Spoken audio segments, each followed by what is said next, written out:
اللہ کریم نے فرمایا بندہ مومن جان لے اگر میں تجھے ایک مشکل دوں گا تو میں تجھے کتنی آسانیاں، چلے سارے بول دیں کتنی جی، کتنی اللہ تعالیٰ آسانیاں دے گا؟ 2 آسانیاں۔ ہم لوگ اچھا جب ہمارا ذہن بن جاتا ہے نا کمزوری کا، ہمارا جب مزاج بن جاتا ہے مایوسی کا، پھر معاملہ ذرا ہمارے لیے گمبھیر ہو جاتا ہے۔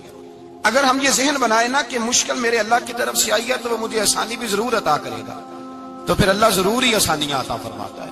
اور جو مشکلات زندگی میں آتی ہیں نا، حضرت مولا علی شیر خدا رضی اللہ تعالیٰ عنہ کا بڑا خوبصورت فرمان ہے۔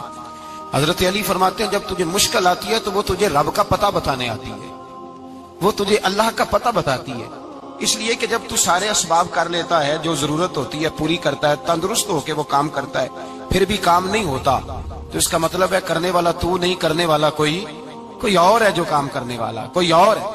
تو عزیز بھائی یاد رکھیں، ہر مشکل کے ساتھ اللہ نے آسانی رکھی ہوتی ہے۔ اگر اللہ تبارک و تعالیٰ بیماری عطا کرے تو اس کے ساتھ اللہ پھر جو تندرستی دیتا ہے وہ بھی بڑی اعلیٰ عطا فرماتا ہے۔ اگر اللہ کبھی غربت دے تو پھر اس کے بعد جو اللہ تعالیٰ آسانی دیتا ہے وہ بھی بڑی اعلیٰ عطا فرماتا ہے۔ اگر کہیں سے آپ کو دکھ ملتے ہیں تو پھر جب سکھوں کا وقت آتا ہے تو پھر گنے نہیں جاتے۔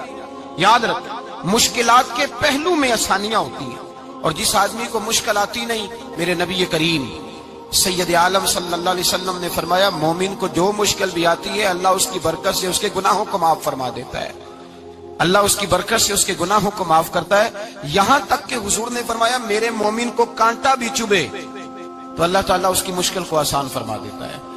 2 بزرگ بیٹھے تھے، ایک حضرت احمد رحمت اللہ علیہ اور ایک حضرت شرف الدین منیری رحمت اللہ علیہ۔ تو حضرت شرف الدین منیری کہنے لگے کہ دوست اصل میں وہ ہوتا ہے جو دوست کی طرف سے آنے والی تکلیف پر صبر کرے،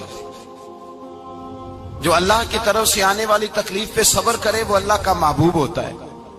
تو حضرت احمد فرمانے لگے نہیں مجھے تیری بات کی سمجھ کوئی نہیں آئی، صبر کرے وہ اللہ کا دوست ہے، مصیبت پہ صبر کرے۔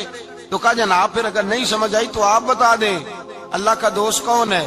تو آپ فرمانے لگے جو محبوب کی طرف سے آنے والی مصیبت کو اس کا تحفہ سمجھ کے قبول کرے وہ اصل دوست ہوتا ہے، اس کا تحفہ سمجھ کے قبول کرے، اپنے رب کا تحفہ سمجھے، مالک کا تحفہ سمجھے کہ اس نے مجھے تحفہ دیا ہے، مجھے کسی مشکل میں ڈالا ہے۔